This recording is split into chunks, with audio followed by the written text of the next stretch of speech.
Good afternoon, everyone. Firstly, I'd like to thank the World Around curatorial team for having invited me here. I, along with my partners, Vami and Aparna, who are also in the audience, are thrilled to be presenting our work in a building that we've studied in school and revered all along.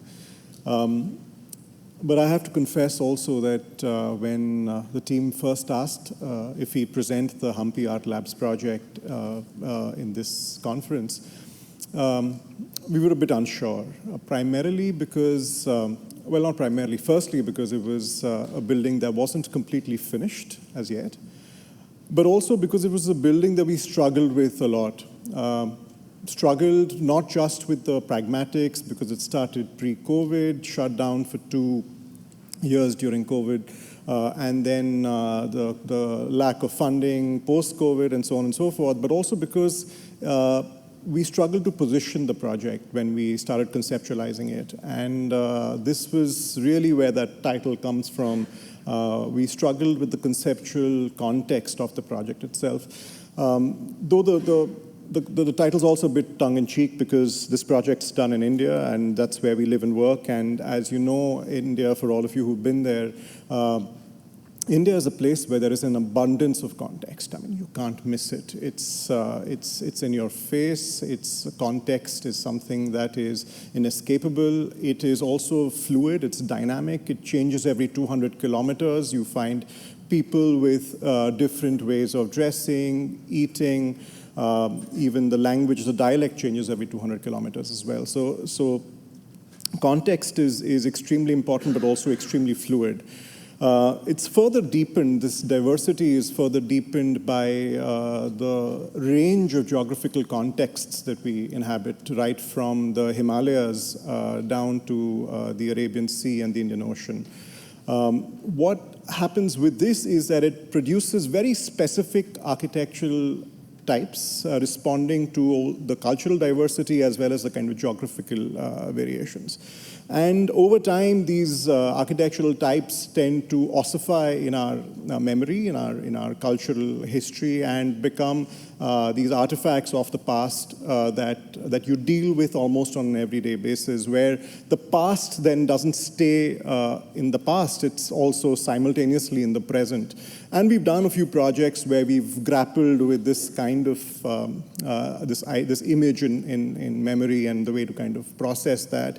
In the case, in this project that's up on the screen, the first one of these was a project where we were asked to do a satellite temple precinct of a 10th century temple that was built in South India. So our project actually, while it worked on the planning systems of the original temple, also took to understanding the surrounding context and to realize the fact that there was a huge water crisis that had caused cropping patterns in that area to change. So we also overlaid this water management project as a part of the temple complex that we were designing and building, and then used that as a means to also look at the agricultural produce of the area. So when the Hampi Art Labs project came to us, it came to us through the aegis of the same owners of the temple project that I just showed you. And we were very excited about the project because obviously we had a relationship with the client. The site itself was in southern India. It's southern central India. It's a site that excited us not just because of the fact of the program, which was an artist's residency program that would invite young artists to come and stay there. It was located right next to India's largest steel production facility, but the reason why we were also excited about the project was because it was just 60 kilometers away.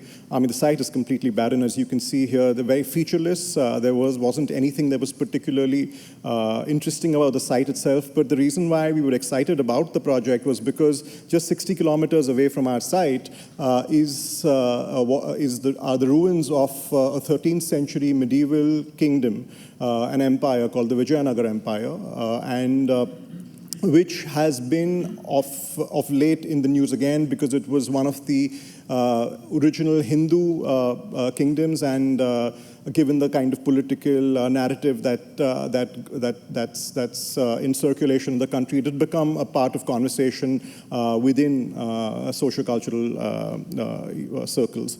And it was this site, which was incredibly beautiful. It sits in this idyllic landscape of boulders and hillocks and these beautiful ruins that even today evoke a sense of grandeur from many centuries ago.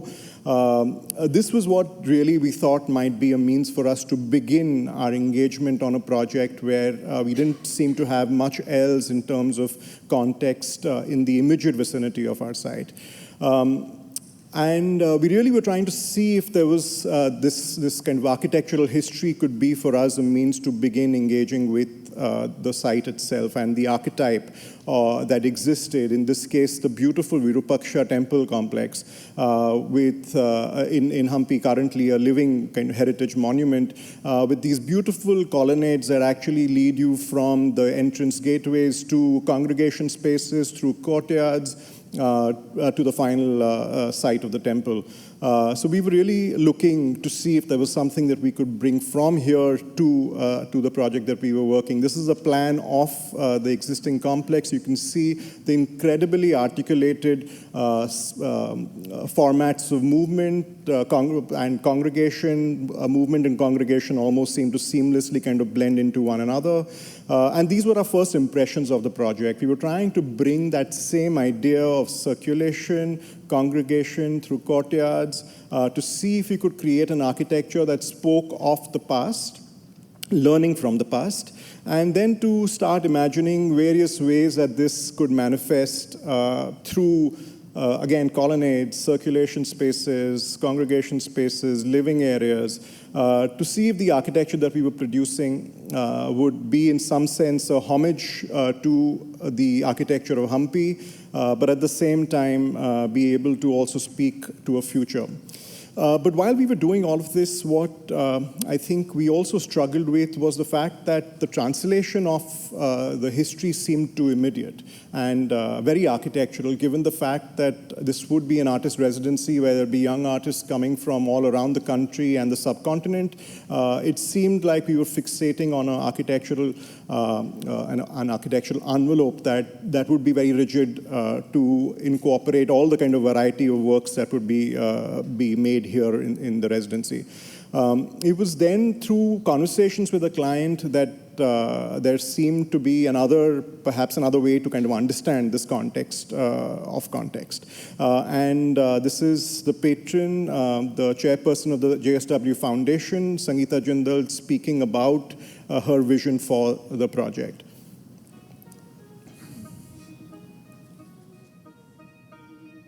Hampi Art Labs was uniquely born of place and founded on an ethos of interdisciplinary institution building inspired by the ancient site of Hampi. Hampi was the last capital of the last great Hindu kingdom of Vijayanagara and a place where art, heritage and nature intermingle.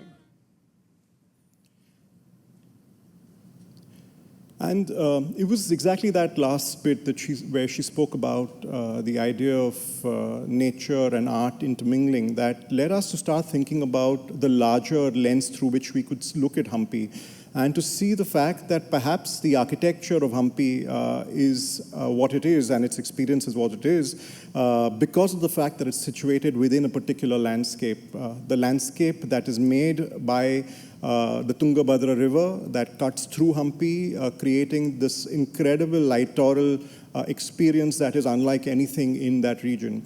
And it was this understanding of the landscape as perhaps being the context that we need to start registering, that we started to look at clues through which we could then perhaps imagine another kind of project.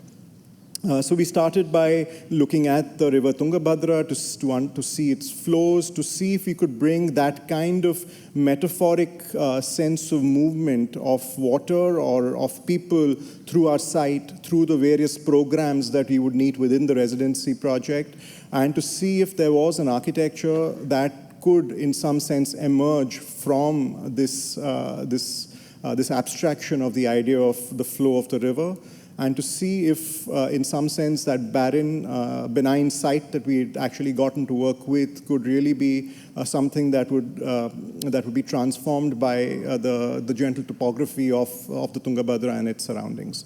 It was with this kind of orientation that we then started imagining a new project and to see if architecture and landscape could really combine as a singular project, and something that we could then see through the lens of an experience where people would move through the project, through the landscape within the building, and also on top of the building where the ground extends as an extension of the landscape.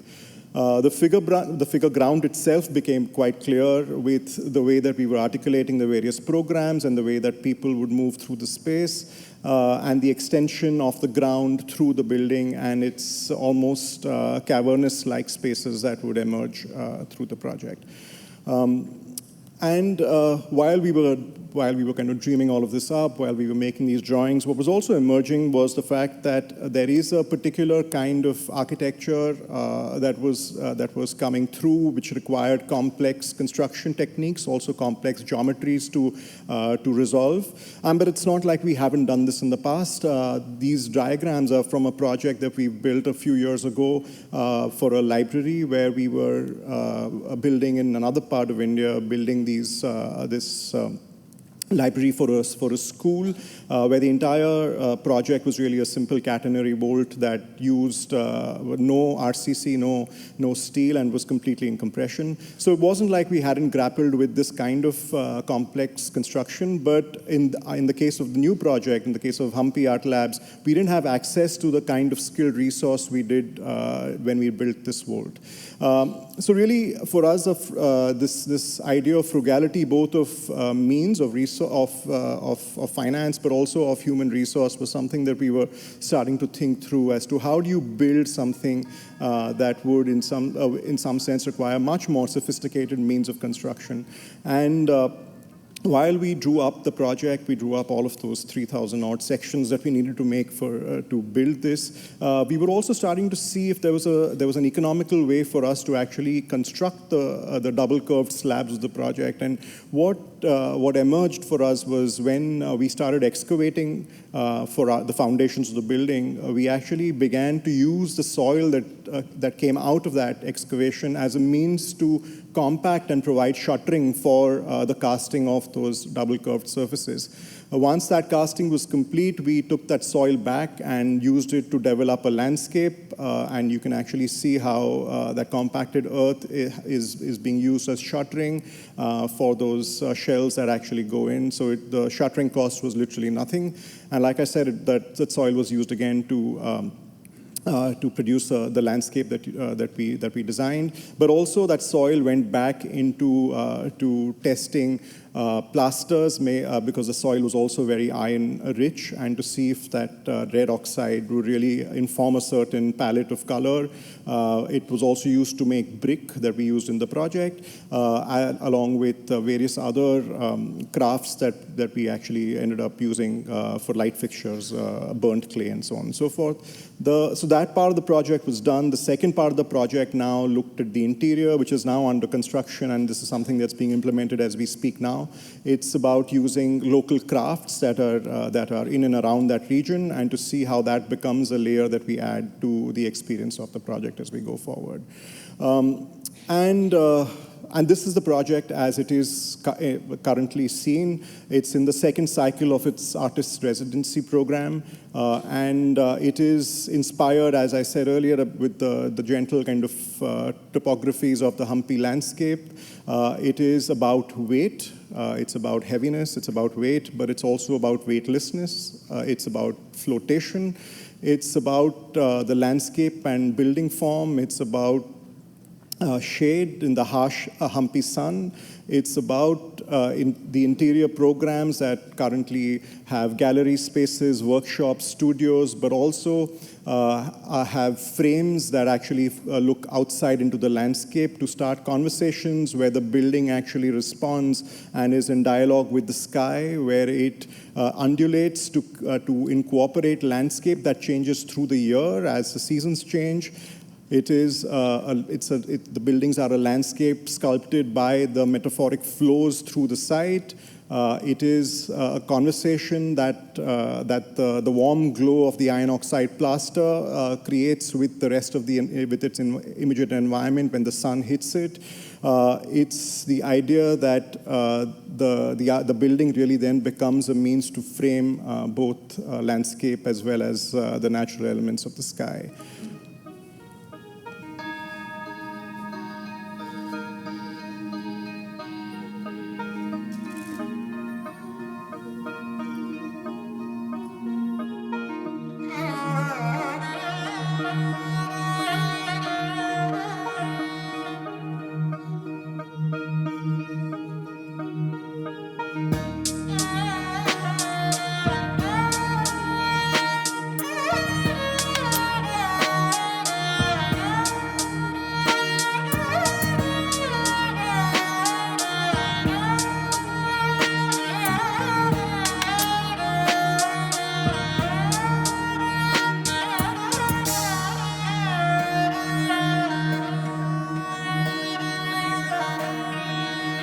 Thank you.